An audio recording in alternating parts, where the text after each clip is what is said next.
And it's like, I think when you raise your kids in a way to make them think that, these problems that we're talking about and that, we see as headlines or news stories, when you make them think that isn't a thing, when they do, and they will see it for the first time in real life, when they do see it in real, it's going to hit them 10 times harder because they thought it was just so impossible that it just never happened in their bubble, in their neighborhood, in their community, right? So it's like that's the parent's job to, you know how to share enough with your children in a way that it's digestible, understandable, and something that's going to stick with them for the rest of their lives, and that they know how to kind of carry themselves in those type of situations when they're around people of different ethnicities and backgrounds.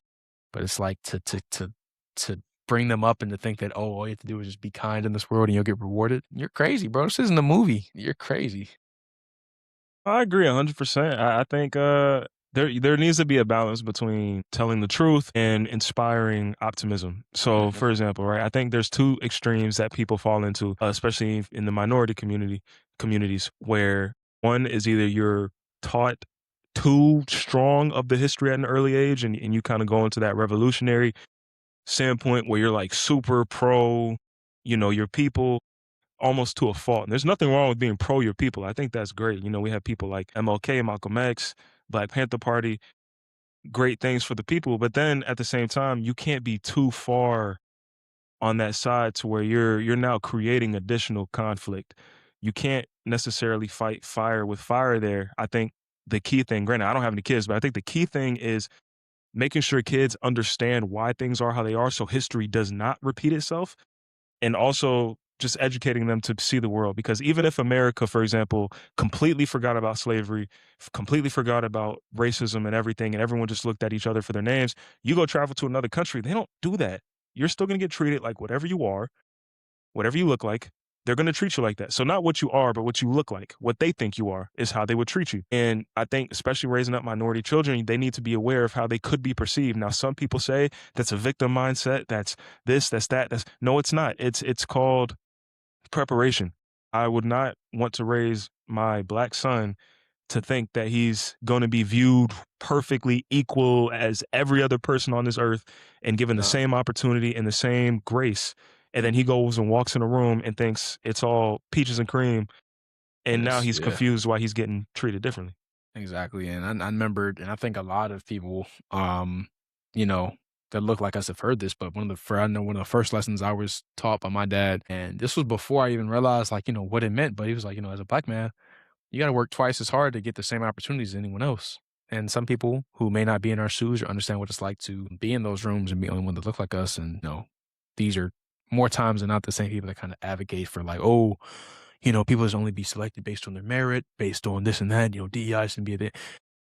These are usually the same people that have this kind of viewpoint, but it's like you're not going to understand what it's like, because it's like we can claw and fight and do everything in our power to get in these rooms. But it's like the fact that we are the only person in that room, it means a couple things, right? It means that one, it's not as easy as it looks like. Because one, we don't have the same access, we don't have the same exposure.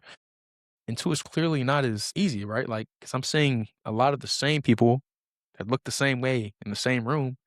Some reason, I'm the only one, maybe one or two of me, my brothers and sisters. But it's like that disparity, that kind of like significant distinction between like who fills that room and who doesn't.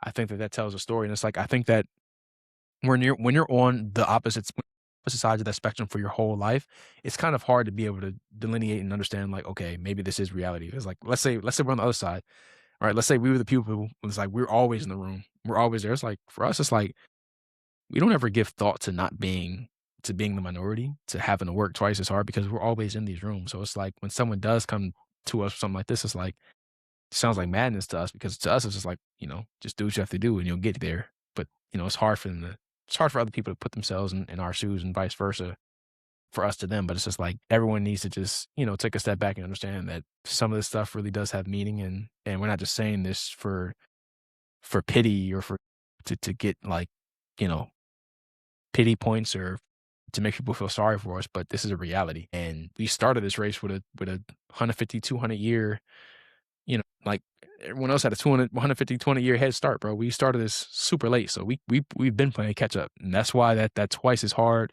3 times as hard to get the same opportunities is just it's still a real thing today.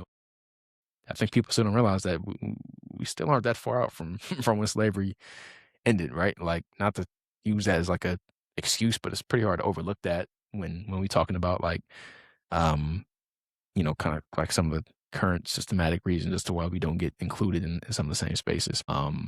It's all about perspective, man.